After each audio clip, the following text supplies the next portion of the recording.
Welcome to Mega Nine TV burning topic. 40 ఏళ్ల క్రితం Bhopal union carbide ఫ్యాక్టరీలో జరిగిన దుర్ఘటన లక్షల మంది జీవితాలను చీకటి చేసింది.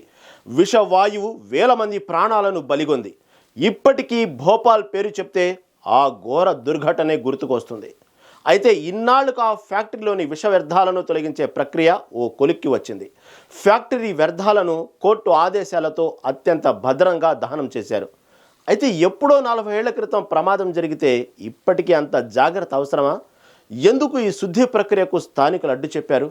అసలు భోపాల్ యూనియన్ కార్బైడ్ ఫ్యాక్టరీ 40 ఏళ్ల క్రితం ఏం జరిగింది?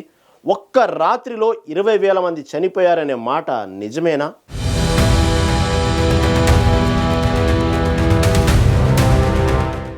సుమారు 40 ఏళ్ల క్రితం జరిగిన భోపాల్ యూనియన్ కార్బైడ్ ఫ్యాక్టరీ దుర్ఘటన తాలూకు ఆనవాళ్లు ఇప్పటికీ స్థానికుల గుండెల్లో నిలిచిపోయే ఉన్నాయి. రాత్రికి రాత్రి భోపాల్ నగరం సమాధి అయిపోయింది. వేలాది మంది విషవాయువు పీల్చి చనిపోయారు. ఈ ప్రమాదం భయాలు ఇప్పటికీ ప్రజలను వెంటాడుతున్నాయి. దాని విష పదార్థాలు తమకు ఎక్కడ హాని కలిగిస్తాయోనని జనం భయపడుతున్నారు. కోర్టుల చుట్టూ తిరిగారు. చివరికి హైకోర్టు ఆదేశాలతో ప్రభుత్వం ఫ్యాక్టరీలోని వ్యర్థాలను శుద్ధి చేసే ప్రక్రియ చేపట్టింది. యూనియన్ కార్బైడ్ ఫ్యాక్టరీ నుంచి 337 మెట్రిక్ టన్నుల విష రసాయన వ్యర్థాలను మధ్యప్రదేశ్లోని ధార్ జిల్లాలోని పిఠంపూర్ ఇండస్ట్రియల్ ఏరియాకు తరలించారు. 12 లీక్ ప్రూఫ్ ఫైర్ రెసిస్టెంట్ కంటైనర్లలో ఈ వ్యర్థాలను భోపాల్ నుంచి 250 కిలోమీటర్ల దూరంలోని పిఠంపూర్ కు జాగ్రత్తగా తీసుకెళ్లారు. అక్కడ ఈ వ్యర్థాలను అత్యంత ఉష్ణోగ్రత వద్ద దహనం చేశారు. జూన్ 30 నాటికి 337 టన్నుల వ్యర్థం పూర్తిగా దహనం చేయబడిందని మధ్యప్రదేశ్ పొల్యూషన్ కంట్రోల్ బోర్డు తెలిపింది. దహనం చేసే సమయంలో వెలువడే వాయువులను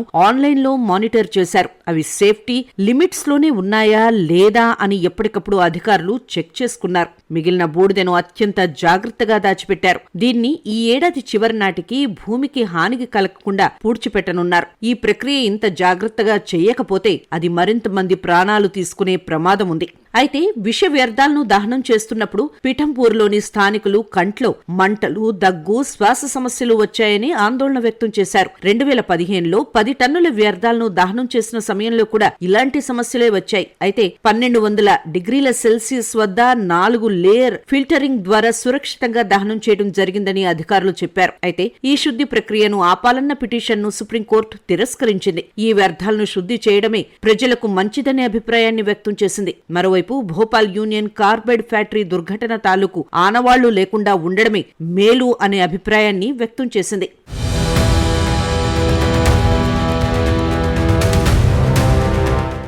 అసలు భోపాల్లో ఆ రాత్రి ఏం జరిగింది? అది 1984 డిసెంబర్ 2 రాత్రి సమయంలో Bhopal union Carbide India limited ఫ్యాక్టరీలో మిథైల్ ఐసోసైనేట్ అనే అత్యంత ప్రమాదకరమైన విషవాయువు ట్యాంక్ లీక్ అయింది. నీరు ట్యాంకులోకి వెళ్లడంతో రసాయన ప్రతిచర్య జరిగి ఏకంగా 27 టన్నుల మిథైల్ ఐసోసైనేట్ వాయువు వాతావరణంలో కలిసిపోయింది. మిథైల్ ఐసోసైనేట్ పీల్చితే నిమిషాల్లోనే మనిషి ప్రాణాలు పోతాయి. అలాంటి ఈ వాయువు భోపాల్ నగరంలోని జనావాసాల్లోకి వ్యాపించి సుమారు 6 లక్షల మందిని ప్రభావితం చేసింది. అధికారిక లెక్కల ప్రకారం ఆ రోజు రాత్రి 3,787 మంది చనిపోయారు. కానీ అనధికారికంగా 15,000 నుంచి 20,000 మంది మరణించారని అంటారు. అంత ఘోరమైంది ఆ దుర్ఘటన, అంత ప్రమాదకరమైంది ఆ విషవాయువు. ఆ సమయంలో లక్షలాది మంది ఊపిరితిత్తులు, కంటి సమస్యలు, జనన లోపాలతో బాధపడ్డారు. ఫ్యాక్టరీలో భద్రతా వ్యవస్థలు సరిగా లేకపోవడం, కూలింగ్ సిస్టమ్స్ పనిచేయకపోవడం, కార్మికులకు శిక్షణ లేకపోవడం, కంపెనీ ఖర్చు తగ్గించేందుకు సేఫ్టీ స్టాండర్డ్స్ ను పాటించకపోవడం ఈ దుర్ఘటనకు కారణాలుగా చెబుతారు. 1982-83లో కూడా చిన్న చిన్న లీకులు జరిగాయి. కానీ వాటిని కంపెనీ సీరియస్ గా తీసుకోలేదు. అదే భారతదేశ చరిత్రలో అతిపెద్ద పారిశ్రామిక విపత్తు జరగడానికి కారణమైంది. విషయం తెలిసి కంపెనీ సీఈఓ రాత్రికి రాత్రే అమెరికాకు పారిపోయాడు.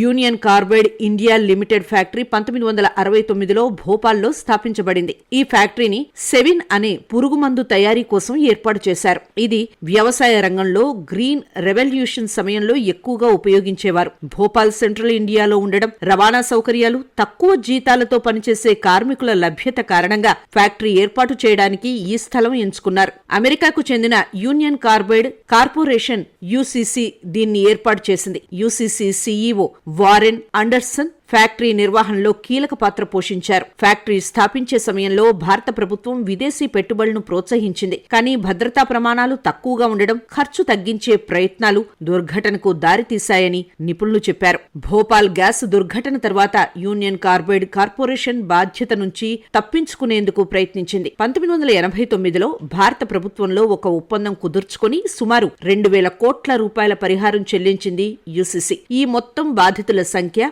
దీర్ఘకాల ఆరోగ్య సమస్యలను లెక్కించినప్పుడు చాలా తక్కువగా ఉందని విమర్శించారు. ఒక్కో బాధితుడికి ఆ సమయంలో సగటున 25,000 రూపాయలు మాత్రమే దక్కింది. చాలా మంది బాధితులకు, ముఖ్యంగా ఆ తర్వాత అనారోగ్యంతో మరణించిన వారికి ఎలాంటి పరిహారం అందలేదు. 2010లో భోపాల్ కోర్టు యూసీఐఎల్లోని 7 మాజీ మేనేజర్లను దోషులుగా తేల్చి ఒక్కొక్కరికి 2 ఏళ్ల జైలు శిక్ష, 1 లక్ష రూపాయల జరిమానా విధించింది. కానీ ఈ శిక్షలు తేలికపాటివిగా ఉన్నాయని, ఎవరూ జైలు శిక్ష అనుభవించలేదని విమర్శలొచ్చాయి.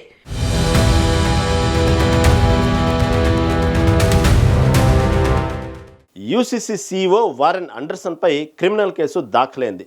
కానీ అతను 1984లోనే భారతదేశం వదిలి వెళ్లిపోయాడు. ఆ తర్వాత అతడిని అరెస్టు చేయలేదు. ఈ దుర్ఘటన బాధితులకు న్యాయం ఇంకా పూర్తిగా జరగలేదని చాలామంది భావిస్తున్నారు.